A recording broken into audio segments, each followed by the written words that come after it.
53 years ago today, Apollo 13 astronauts were headed to the moon. It was NASA's third moon landing mission, but the astronauts never made it to the lunar surface. During the mission, an oxygen tank explosion forced the crew to forego the moon and get all three astronauts back home safely.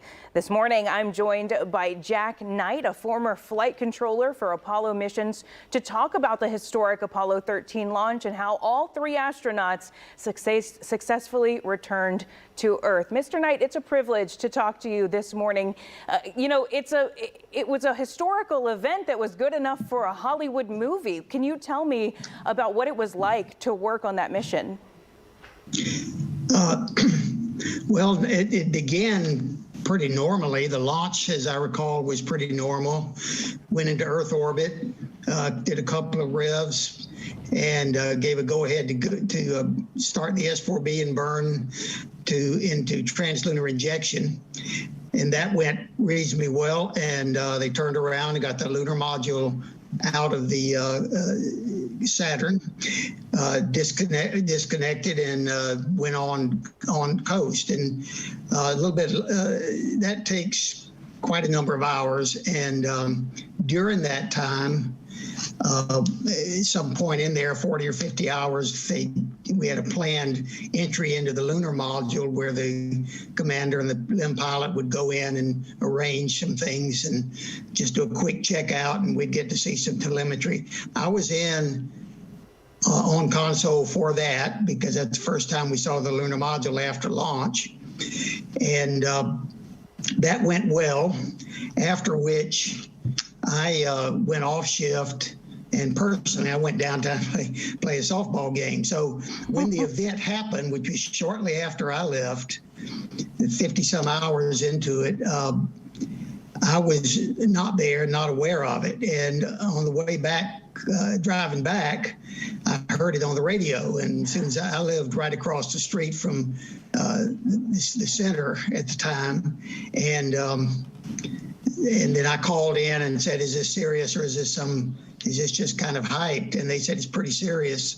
So like a lot of other people got dressed and came in to try to assess what I thought about the situation, and did my personal assessment. But by that time, teams had been set up to go work the different problems, and they had established a shift schedule. And so it turned out I needed to be back on shift in a few hours. So I went back to my apartment, got 3 or 4 hours of sleep, and came back in to do my shift. And by that time, the crew had already gone into the lunar module. It had been powered up, and they maintained power up higher than we could afford if we were going to make it all the way back. And of course, by that time, they had made an assessment of about how long it would take to get back. In my perspective, when I first got there, I said, there's just not enough of lithium hydroxide, which is the way you get rid of carbon dioxide, in the lunar module, which was the only thing that was working to support all three crewmen for the whole way back. We did not have a solution to that at that time.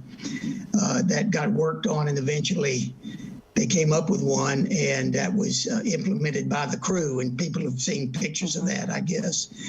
If I'm talking too much, you can stop me and ask questions. This is actually really fascinating. I was wondering, in a time before cell phones, how you even knew what had happened if you had left your shift. But fascinating that you heard about it on the radio, turn back a few hours later and go back on your shift. What was it like among your colleagues? I mean, you had the weight of the world on you at a time when the whole world was interested in what you were doing. Can you explain what the emotions were like when you were doing that?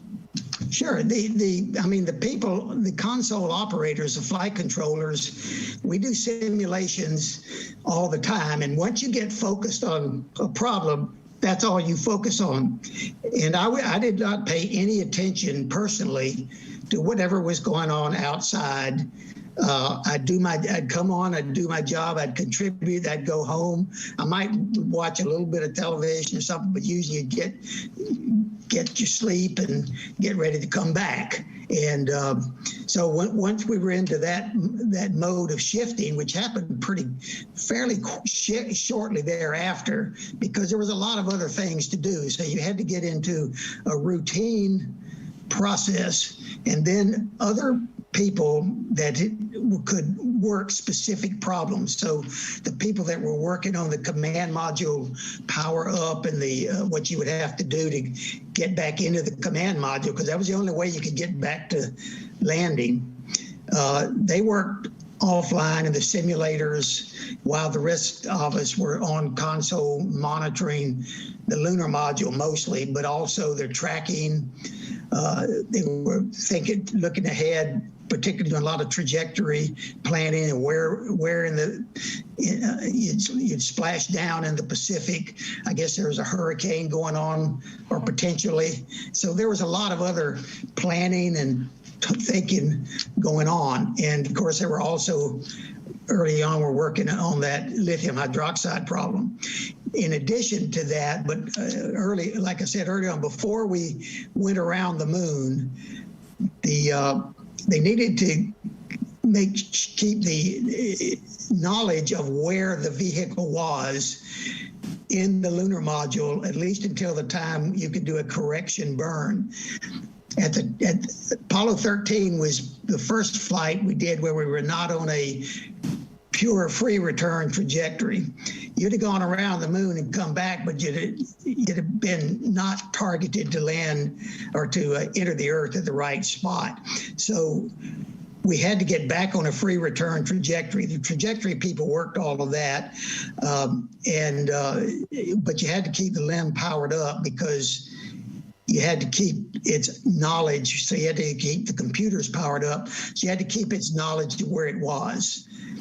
That went on for a while, but we could not keep that level of power up and make it all the way back. So they kept it up as long as they had to, got around the moon, did the correction burn, and then we went into a real significant power down and got the lunar module down to about 300 watts. And we stayed that way almost all the way back. All right, Mr. Knight, you are an incredible person to talk to. It has been an honor to talk to you this morning. We do have to let you go now, but I will say that we all know in the end it was a success, and we know you are one of the people that we have to thank for that. You've made Houston history, and it was an honor to speak to you this morning on the 53rd anniversary since Apollo 13. Thank you so much, Mr. Knight. Okay, thank you.